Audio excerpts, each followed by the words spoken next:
Vous êtes de retour sur le plateau de l'Africa Newsroom. Nous sommes toujours en compagnie de nos éditorialistes Nadia Lamargli ainsi que Camille Sari. Place à présent au dossier du jour.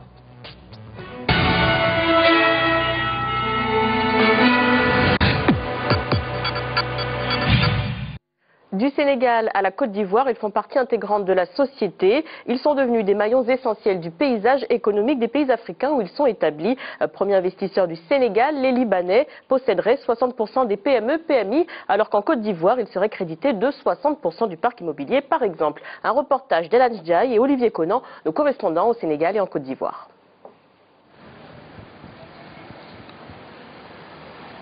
Des petites boutiques de commerce au détail au temps colonial, la communauté libanaise d'Afrique s'est imposée aujourd'hui comme l'un des moteurs de la croissance économique des pays africains qui l'accueillent. Avec plus de 80 000 personnes, la communauté libanaise de Côte d'Ivoire est l'une des plus importantes d'Afrique. Les Libanais exercent dans plusieurs secteurs d'activité à travers environ 3 000 entreprises qui emploient plus de 300 000 personnes.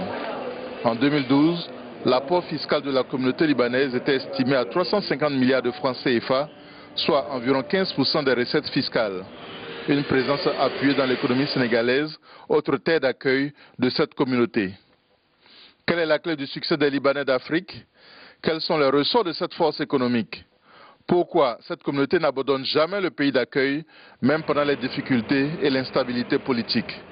Comment la communauté libanaise a-t-elle acquis un poids économique aussi important dans les pays africains où elle est établie? Pour le président de la CCIL, Chambre de commerce et d'industrie libanaise en Côte d'Ivoire, cette réussite est le fruit du travail et la confiance au pays d'accueil pour tirer profit des opportunités. 70% de l'immobilier appartient aux Libanais. 95% des grandes surfaces appartiennent aux Libanais. Ils sont dans tous les secteurs, l'agroalimentaire, plastique, la cosmétologie, l'industrie laitière, la confiserie, les brasseries, ainsi de suite, la métallurgie. Donc on est dans tous les secteurs d'activité et sur le plan industriel, on constitue 40% de l'activité industrielle à Côte d'Ivoire. Il n'y a jamais eu d'entrave à l'exercice de notre commerce, de notre industrie, de notre état de propriétaire. Vous voyez que peut-être la moitié du plateau appartient aux Libanais.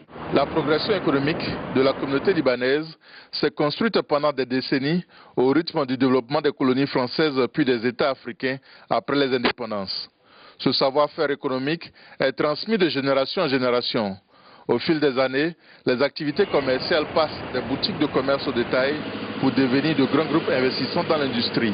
Nous avons décidé d'agrandir l'usine et de diversifier nos activités. Donc nous avons construit ces bâtiments que vous voyez là.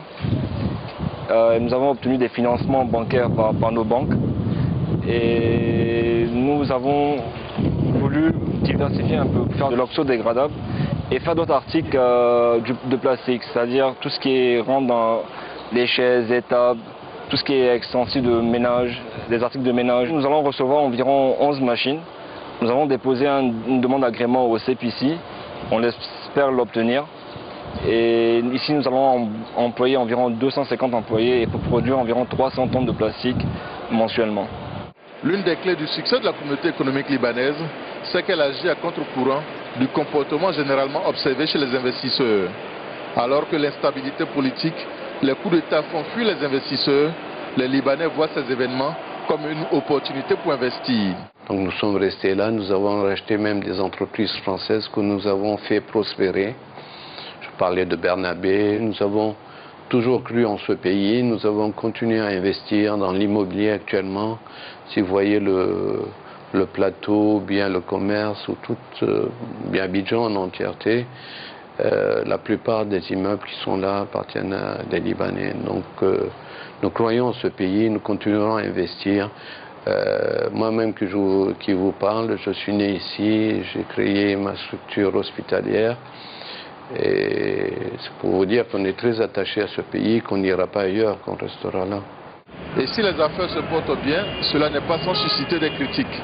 Contrairement à l'idée selon laquelle les Libanais ne pensent qu'à exploiter les employés, les membres de la Chambre de commerce et d'industrie libanaise mettent un point d'honneur à assurer une couverture médicale pour le personnel. Au-delà de l'aspect social, c'est bon pour le business. Quand il y a des petits problèmes de santé, l'employé a réellement besoin de faire un prêt, de faire une demande pour pouvoir répondre aux besoins de santé. Si je leur donne un coup de main, si je leur sens qu'on peut les aider dans ça, en réciproque, mes employés vont me donner la même chose. Que j'ai créé une ambiance familiale dans la boîte, j'ai pris cette décision et que je crois que c'était une bonne décision, bien appréciée par mes employés. Le succès de la communauté libanaise est avant tout la résultante du travail acharné et du sens des affaires de ses membres. Il faut néanmoins ajouter que malgré les difficultés et les challenges, l'Afrique est une terre propice pour les affaires. Cela est la résultante des politiques d'ouverture pratiquées en Afrique au plan économique. En la matière, Oufo Boigny, le premier président de la Côte d'Ivoire, a tracé le chemin. Ce monsieur, il ne s'arrêtait pas sur les paroles. Ce monsieur, il était en action. Il était fier pour tout ce qui était dans son sol, que ce soit ivoirien ou étranger, qu'il donnait dans le sens du bien dans ce pays. Ce monsieur qui considère ces Ivoiriens comme sa famille, alors il donnait tout. Alors tout ce qu'on souhaite, qu'on garde cet esprit chez nous, pas dans les paroles, mais dans les actions. Si les Libanais d'Afrique sont aujourd'hui à la tête d'entreprises prospères, cela n'est pas le fait de monopole ou de passe-droit. En affaires, les débuts sont souvent difficiles, il faut faire des sacrifices pour réussir. Le message que je lance aux jeunes Ivoiriens et à mes frères Ivoiriens, c'est le travail bien fait. C'est de travailler, de ne pas écouter tout ce qui est politique, de se mettre dans la logique de travail, dans l'esprit du travail. Moi je suis jeune, c'est pas parce que je suis le meilleur que j'ai réussi, c'est parce que j'ai travaillé. J'ai dormi pendant 5 ans dans cette usine, non-stop, pas de vacances, pas d'amusement, rien que le travail, et c'est le travail qui paye bien. Si vous êtes sérieux, ambitieux, reconnaissant envers le pays hôte, vous ne pouvez que réussir parce que les politiques et les responsables de nos États, que ce soit en Côte d'Ivoire, en Guinée, au Burkina Faso, au Mali et ailleurs, nous avons les mêmes droits et donc les mêmes devoirs que les autochtones. Donc moi je me considère un Sénégalais blanc depuis 77 ans et je suis fier de l'être. Dans la conscience populaire, les Libanais ne réussissent que parce qu'ils sont adeptes de la corruption et des magouilles. Cette assertion est combattue avec vigueur au niveau de la Chambre de commerce et d'industrie libanaise en Côte d'Ivoire. Comme toutes les communautés, vous avez des gens qui sont sérieux, des gens qui travaillent, il y a des brebis galeuses qui font de la fraude et tout ça, mais c'est vraiment très minime. Ce que je peux dire, c'est que c'est une communauté qui est très dynamique, qui est très travailleuse, qui est solidaire et qui réussit dans ce qu'elle a fait jusqu'à maintenant. Et si vous prenez disons le résultat de ce qu'elle a fait jusqu'à maintenant en Côte d'Ivoire, dans son pays d'accueil, c'est un résultat qui est très positif. Les Libanais d'Afrique sont totalement intégrés dans leur pays d'accueil. Beaucoup y sont nés, y ont pris la nationalité et certains ne connaissent même pas le Liban. C'est peut-être en définitive ce qui fait la spécificité de cette communauté prospère. Elle a travaillé avec abnégation pour être aujourd'hui un acteur majeur du tissu économique des pays africains. Les investissements qu'elle consent malgré l'instabilité politique chronique de l'Afrique est un vote de confiance en faveur du continent. C'est un exemple fort du potentiel économique de l'Afrique. Les Libanais ont conquis des positions importantes dans l'immobilier, le commerce, l'industrie et les services grâce à leur sens des affaires.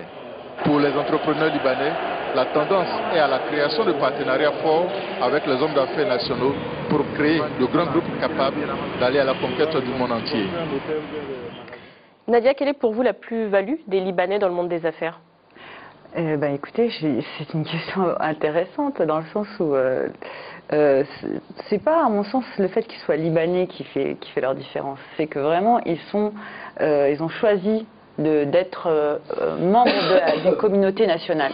ils sont ivoiriens, ils sont sénégalais, et à partir de là, ils font leur commerce, non pas dans l'idée, comme certains, de pouvoir faire sortir les capitaux quand ils le veulent, ou pouvoir exploiter la population et puis se désengager à un moment ou à un autre. Ils sont là, ils sont installés, ils créent des familles, ils sont complètement partie prenante de la communauté nationale. Bien sûr, ils ont des origines différentes, et c'est vrai que les Libanais, dans l'histoire, à travers l'histoire, ont toujours été un peuple de commerçants, de voyageurs.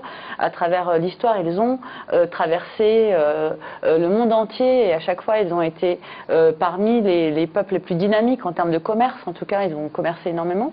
Arrivés en Afrique, ils ont fait exactement la même chose. C'est des formules qui ne sont pas magiques, c'est ce que fait depuis l'aube de l'humanité, en fait, le commerçant, c'est-à-dire acheter, revendre, et puis essayer de faire les choses correctement en créant des marchés lorsqu'il le faut.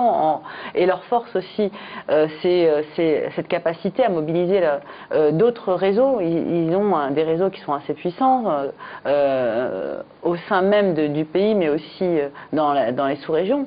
En fait, ils le disent eux-mêmes d'ailleurs, cette solidarité, le travail et la solidarité font que justement ils arrivent à faire leur chemin dans le pays en question.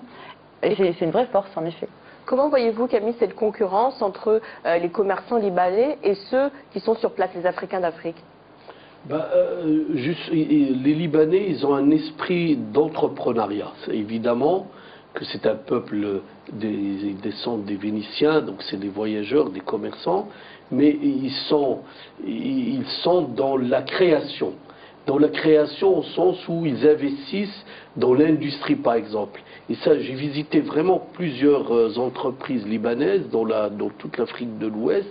Et ce que j'ai constaté, c'est qu'ils ne se sont pas contentés de faire de l'import-export. Ce que nous, malheureusement, et je le dis bien, je critiquais beaucoup de comportement en Afrique du Nord sur un comportement qui n'est pas créatif pour la production, qui est simplement dans l'intermédiation. C'est-à-dire on va importer à 100 et on vend à 150 et on empoche un bénéfice. Et ça, malheureusement, nous l'avons beaucoup dans nos pays d'Afrique du Nord. Les Libanais, ils sont dans la distribution, et ils font beaucoup d'importations aussi, d'import-export, mais ils sont aussi dans l'industrie. 50% des entreprises industrielles en Côte d'Ivoire appartiennent à des Libanais. Et ça, je l'ai constaté, ils ont acheté les sociétés françaises. Mais ils sont dans des secteurs très utiles.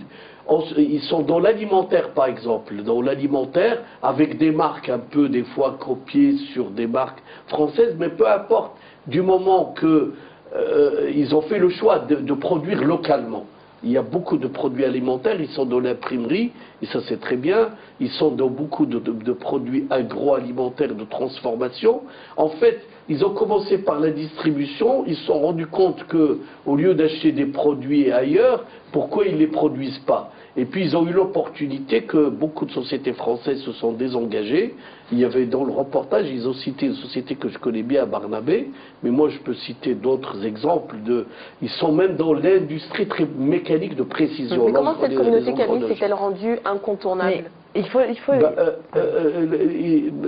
C'est que ils se sont enracinés dans le pays, mais je pense que la guerre civile au Liban de 1975 les a poussés à vraiment rester davantage dans les pays où ils sont. Parce que quand on investit dans l'immobilier, ça veut dire qu'on a la confiance dans le pays. Et je me souviens, parce que ça a été dans le reportage, mais je corrobore ce qui a été dit, quand il y a eu la guerre civile en Côte d'Ivoire, toutes les sociétés marocaines, les Marocains, qui étaient aussi dans la production, mais je ne parle pas des grandes sociétés. Les grandes sociétés, on les voit que maintenant. À l'époque, ils ont été chassés parce qu'il y avait un contingent marocain qui a participé aussi aux forces de rétablissement de la paix, comme on dit, mais les Libanais, ils ont été préservés. Et ça, c'est important.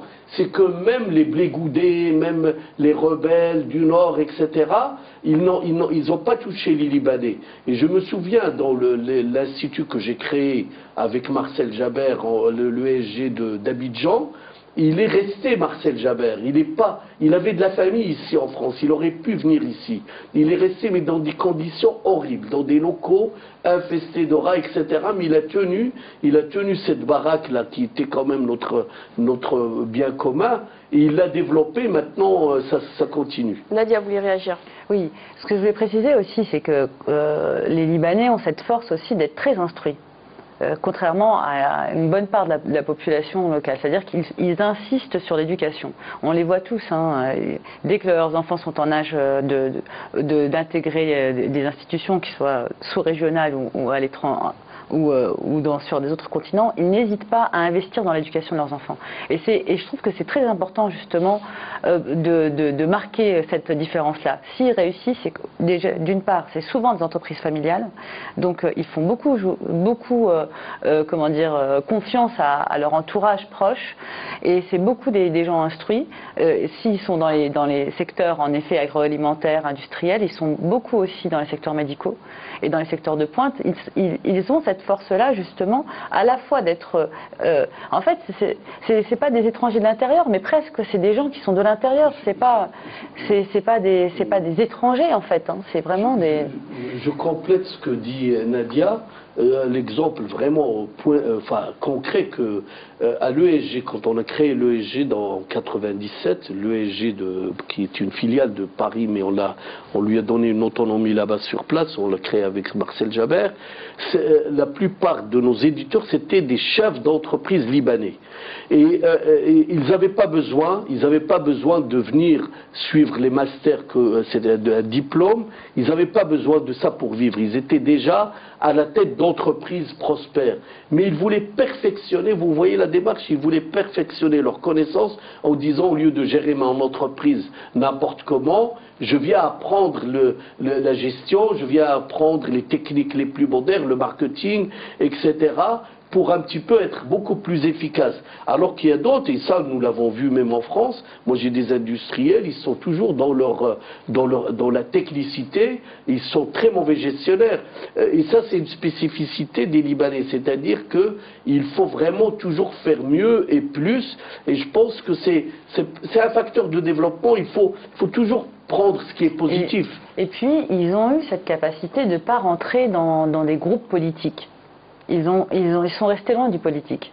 On les verra rarement se mettre en avant ou marquer leurs préférences politiques pour les uns ou pour les autres. Contrairement, par exemple, aux Français, contrairement aux Occidentaux qui, pour le coup, lorsqu'ils font des affaires, ont tendance à aussi venir avec des conceptions politiques du pays et parfois jouer sur des leviers un peu politiques pour décrocher tel ou tel marché.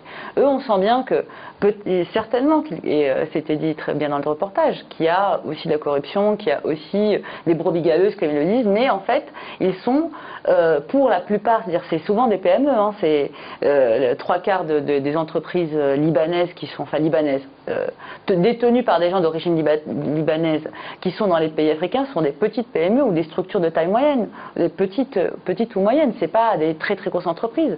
Les très grosses entreprises, là pour le coup, on est déjà sur d'autres modèles. Nadia, vous avez parlé de la vision du monde des affaires qu'ont les Libanais, mais quand on entend les personnes intervenant dans ce reportage, on a l'impression que les Africains d'Afrique subsaharienne notamment passent un peu pour des feignants ou des personnes dissipées. Mais en fait, c'est peut-être une autre conception du travail. Je ne sais pas si on peut dire que c'est des feignants ou dissipés. En plus, c'est très difficile de faire des généralités de cette manière-là et de tout mettre dans un même panier. Mais c'est vrai qu'en fait, on voit bien, les Libanais pour le coup, mais on peut aussi les comparer aux Chinois qui ont aussi d'autres méthodes de travail. Enfin, chacun a des méthodes de travail. En tout cas, une conception du travail est différente et une conception de la productivité est différente.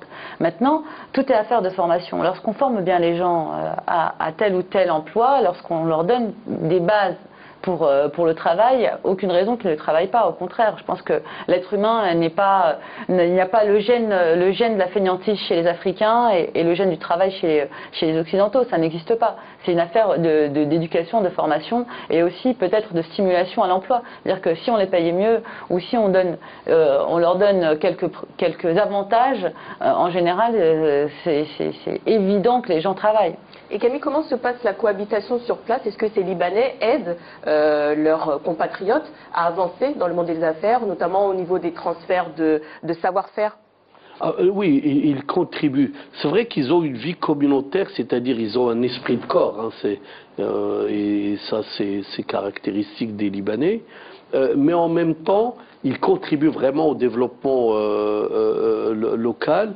Bien sûr, ils ont cette capacité que malheureusement, et j'ai beaucoup discuté avec des expatriés français sur place, ce que je leur reproche, c'est qu'ils ne se sentent pas vraiment fondus dans la masse. C'est-à-dire, ils vivaient séparément, mais en parallèle, et j'ai entendu quand même des expressions, je généralise pas du tout, des expressions qui m'ont beaucoup choqué de certains expatriés, pas tous, hein, pas tous, parce qu'il y a beaucoup qui se sont adaptés, mais bon, il y a de tout. Mais les Libanais, ils ont eu cette caractéristique, c'est qu'ils ont réussi à se fondre dans la population africaine, et ils sont d'ailleurs, ils ont la nationalité pour la plupart, et puis je crois qu'ils étaient conscients qu'ils sont là pour toujours. Parce que quand on contrôle 60% de l'immobilier, on n'achète pas, on n'investit pas dans l'immobilier pour partir. Malheureusement, et ça je l'ai dénoncé dans beaucoup de nos pays, les pays arabes par exemple, dès qu'il y a eu des manifestations, même on a vu des ministres vendre leurs biens immobiliers pour aller acheter ailleurs. Je ne vais pas faire de la publicité, je cite l'Espagne qui leur donne même la carte de séjour. Bon, mais alors que les Libanais sont restés. Et ça, c'est très important. Je pense que c'est un facteur aussi d'enracinement dans la vie locale. Bien entendu, je crois qu'il faut s'imprégner de l'esprit d'entrepreneuriat. Il faudrait que nous, en Afrique, on ait cet esprit d'entrepreneuriat. On n'est pas dans l'esprit, je dirais, d'intermédiation, de faire du relationnel pour gagner de l'argent, mais de créer, d'être dans l'innovation. Nadia, avant de marquer une courte pause, est-ce que, en deux mots, ces Libanais africains délaissent pour autant leur pays d'origine? C'est vraiment leur force. D'ailleurs, on voit bien qu'après 2-3 générations encore en Afrique, ils gardent quand même des cultures. Ils écoutent enfin, ça passe par des petites choses, hein, ça peut être accessoire. Ils écoutent de la musique libanaise, ils parlent arabe pour 3/4, il y a une transmission culturelle qui se fait. Maintenant, c'est vrai que leur pays d'origine, c'est pour certains un pays fantasmé, c'est un pays imaginaire, parce que leurs parents ou leurs grands-parents déjà étaient immigrés, donc ils n'ont pas gardé de lien, et pour certains ils n'ont jamais mis un pied au Liban. Ils n'ont pas gardé ce lien physique, mais ils ont gardé ce lien culturel qui est assez fort. Donc je pense que je me posais la question d'ailleurs si tous avaient la double nationalité, s'ils gardaient la nationalité libanaise. Et bon, j'ai pas la réponse, j'ai pas vraiment la réponse, mais il me semble que beaucoup d'entre eux continuent à avoir un passeport libanais. L'Africa Newsroom continue après la pause à suivre notre volet économique. A tout de suite.